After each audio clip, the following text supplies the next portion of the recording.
Having one of the longest and most interesting careers, 2022 was a year for Pusha T, who finally achieved his first ever #1 album on the Billboard chart. Pusha T is an American rapper, songwriter, and record executive. After first making a huge impression as one half of Clipse, Pusha T's solo career came after years of honing his lyrical skills and grinding the music industry. The hip-hop duo Clipse was active from the mid-90s to the late 2000s, and after Pusha T reached legendary status in a lengthy run with Clipse, the rapper signed for Good Music in 2010 and took his career to a new level. Welcome back. In today's video, we will take a look at the intriguing journey of a lyrical mastermind, from his early background to his current fame. So, how did his journey and love of music start? What inspired his love for music? Let's find out. Terrence LeVar Thornton, better known by his stage name Pusha T, was born on May 13, 1977, in the Bronx borough of New York City. His family soon relocated to Virginia Beach, Virginia, where he and his brother Gene Thornton grew up. Growing up, he and his brother were both selling drugs. However, when the parents found out, his brother Gene was kicked out of their house. In the early 90s, Pusha's older brother Gene was going by the name Malice and was working with Pharrell Williams, who was also from Virginia Beach, as early as 1992. This was a time when Pusha T was in high school. Did you know it was actually Pharrell Williams who gave them the idea of becoming a duo in 1992? This led him and his brother beginning to pursue a career in hip-hop, forming a group known as Clipse. In the mid-90s, Pharrell helped the duo secure a record deal with Elektra Records. With the record company, the brothers could produce and release music under the name Clipse. The first Clipse album was entirely produced by the Neptunes. Pusha used the word terror and his name Terrence as he and his brother Malice began to build the villainous personas. This still defines Pusha's work today. However, it was a rough ride as the first single, The Funeral, didn't sell. They didn't have the opportunity to release since their contracts were terminated. This meant their record was never released and went down the drain. This was a big blow to the two brothers. However, in 2001, Pharrell came to their rescue. He signed them to his Star Trek label. Both brothers worked on the debut album, which was called Lord Willin', which was produced again by the Neptunes. Lord Willin' ended up becoming a hit when it was released on August 20, 2002. Lord Willin' immediately jumped #4 on the Billboard chart, and the album sold 122,000 copies in its first week. Lord Willin' was ranked as one of the best debut albums of all time by Rolling Stone, and was certified gold by the Recording Industry Association of America, RIAA, on October 1st, 2022. In late 2003, Clipse began recording material for their second album. The album was released 3 years later due to delaying and problems with the Jive label. Their next Clipse album, Hell Hath No Fury, was considered one of the best hip-hop albums of the 2000s. However, it didn't sell as it only peaked at number 14 on the chart. The album was an underrated masterpiece. Sadly, the past came back to haunt them as they had another major label issue. This time, the major problem was their label merged with Jive, leading to the Clipse being forced onto Jive. Jive was a much more pop-focused label for artists such as Justin Timberlake. The label wasn't the choice fit for Clipse, and it didn't take long for Malice and Pusha to feel overlooked. After a few years, they decided to get out of the label. This was after they revealed it all in an interview with iWeekly on May 19, 2007. On October 26, 2007, the duo signed with Columbia Records. 2 years later, they dropped a record, Till the Casket Drops, which was released on December 8, 2009, via Columbia Records. In a departure from the group's previous work, which only featured production from the Neptunes, the album featured production from Sean Diddy Combs' production team, The Hitmen, and DJ Khaled, among others. The albums did not fare as well commercially as the first two albums, peaking at 41 on the Billboard 200. In 2010, Malice started to feel a certain way about the music they were making. He had an interest in Christianity and pursued a better moral code for his life. He was not proud of the message they were putting on TV worldwide. In an interview with Vlad TV a few years ago, he spoke about when he and Push were teenagers and how their parents were strict with them. They further added that the money from selling drugs wasn't for meeting ends, but for buying nice clothes and shoes. It came from a place of vanity, not struggle, he added.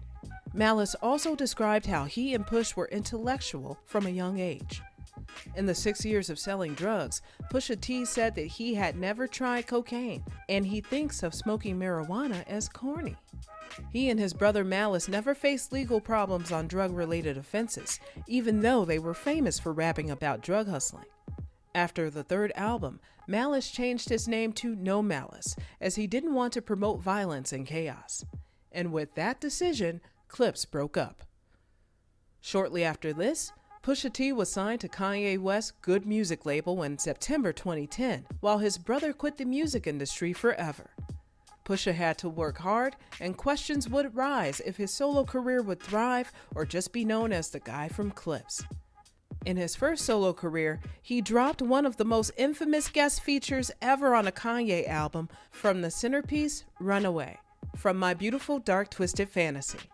If anyone had doubts about Pusha T's solo career, the verse contained an answer. Pusha T was just getting started. Fear of God 2 was also a Pusha project. The mixtape Fear of God included My God, and it featured both freestyle and original songs. The mixtape was well received, and he began working on his debut extended play, Fear of God 2, which had 4 songs. Deadlines were pushed, and it was released on November 8, 2011, having 12 tracks in total. Pusha received criticism as they wrote he was out of place in Kanye's label. This came as a surprise, as he currently has one of the most interesting sounds of any rapper out there. After Pusha T releases My God, the first single from his solo mixtape, his former G.O.O.D music label mate Consequence took over Twitter and claimed Pusha T stole his flow and lyrics from a son of his. On July 2011, Consequence released a song called The Plagiarist Society, which intended to attack and question Pusha's coke-dealing raps. Consequence released a song called The Plagiarist Society, which intended to attack and question Pusha's coke-dealing raps. Pusha T responded to the diss track when he made an appearance on Chicago's 107.5 WGCI's The Main Riot. Pusha said that no one was looking for consequences. He went all the way and said, "At the end of the day, I am an artist, and this whole rap thing is fun to me. So I can't say you won't hear nothing, but to go back and forth with him, it's not right. I won't get anything out of it." The beef continued as Consequence released the song titled Everybody Told Me To, where he dissed West, Pusha T, and G.O.O.D music in general. However, on September 15, 2011, Consequence walked, stating that his feud with Kanye West and G.O.O.D music was over. In October, Pusha T appeared and confirmed the beef was indeed over. In 2011, Pusha T appeared in the second season of How to Make It in America. In the series, he played the role of a henchman for the Urban Caribbean League. However, Pusha T's main focus was music, and after the release of his EP, Pusha T started working on his solo debut album, which would be produced by Kanye West. Pusha T also said after the release of his debut albums and the Re-Up Gang mixtape, Long Live the Kane, Clipse would reunite and release another album. In 2012, the lead single Mercy was featured from the G.O.O.D music compilation. The song was produced by in-house producer Lifted. The song featured Pusha T, Kanye West, Big Sean, and 2 Chainz. Pusha T released the song Exodus 23:1, which was referred to as a diss track aimed at Drake and Lil Wayne. This resulted in a diss track from Lil Wayne, which Pusha T described as horrible. Pusha T went on to release My Name Is My Name, which debuted on the Billboard chart and sold 100,000 copies in under 3 weeks. The song was a very cinematic and luxurious anthem with dark and cold instrumentals. One can understand if someone said this was their all-time favorite Pusha T project. The song was very cinematic on a luxurious album with dark and cold instrumentals. One can understand if someone said this was their all-time favorite Pusha T project. Darkest Before Dawn was Pusha T's next record, and even though it ended up with the lowest chart performance of any solo album at number 20, the record had the most interesting sounds of anything he had made so far. Pusha was a fan of beef, as earlier we said he had a beef with Consequence and Lil Wayne. However, this beef was one of the most shocking rap beef he had, and it was with Drake. It all began when Drake was still a newcomer in rap and Lil Wayne was his mentor. Drake got caught in the crossfire in the track Exodus, which as earlier said it aimed at Drake and Lil Wayne. Drake didn't take it lightly as he dissed him back on the intro track to Nothing Was the Same, where he called Pusha T a bench player, acting like a starter. They continued to diss each other for a few years, with all accusing each other of having fake artist personas. However, the beef didn't heat up until 2018, when Pusha T officially fired some serious shots at Drake by accusing him of using someone to write his songs. This was a serious allegation against Drake, and Drake had to respond. Drake responded the same day when he released a full diss track aimed at Pusha T and Kanye, with one of the harshest and most personal insults. The diss was brutal. The diss track was name-dropping Pusha's wife, claiming Kanye was a snake, saying he wrote music for Kanye. He continued when he said that Pusha wasn't a drug dealer and called Pusha T a loser for having Kanye as a mentor, while he was older than Kanye.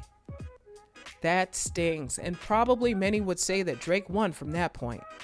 However, nothing could prepare Drake for what was to happen.